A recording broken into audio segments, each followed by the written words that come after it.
Hey, what's going on, dear listeners? Wanted to come at you with a short little video here, a little bit of a different video than what we normally do here on YouTube, but wanted to talk about something that kind of came up in the comment section of one of our recent videos. We got a question about a particular verse that I'm going to go over, which is Psalm 101, verse 3. But we got asked, does this mean Christians shouldn't play violent video games? And I'll just read the text real quick that says, out of Psalm 101, verse 3, I will not let anything worthless guide me. I hate the practice of transgression. It will not cling to me. Some translations will say, I will not put a worthless thing in front of my eyes. And so we got to ask that question, and I want to talk about context, especially when it comes to studying the Bible, but even just in life in general. Context is key.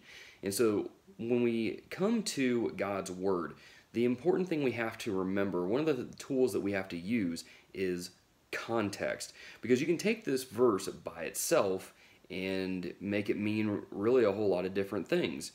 But here in the text, if you read the verses around it, starting in verse 1, it says, I will sing of faithful love and justice. I will sing praise to you, Lord. I will pay attention to the way of integrity. When will you come to me?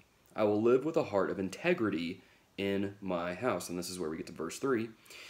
That says, I will not let anything worthless guide me. I hate the practice of transgression. It will not cling to me. A devious heart will be far from me. I will not be involved with evil. So here in the text, we see that David is talking about staying true to honoring God. He's talking about having a level of integrity that is seen by all. Not that he's trying to get bragging rights or flex or anything like that, but he's telling God, he's making a commitment to God to follow him and to not let anything that would distract him from his pursuit of God get in his way. And so the idea that we can't play violent video games wouldn't really come from this verse, but a good application from this verse would be to consider what it is, or what are some things that might keep us from pursuing God.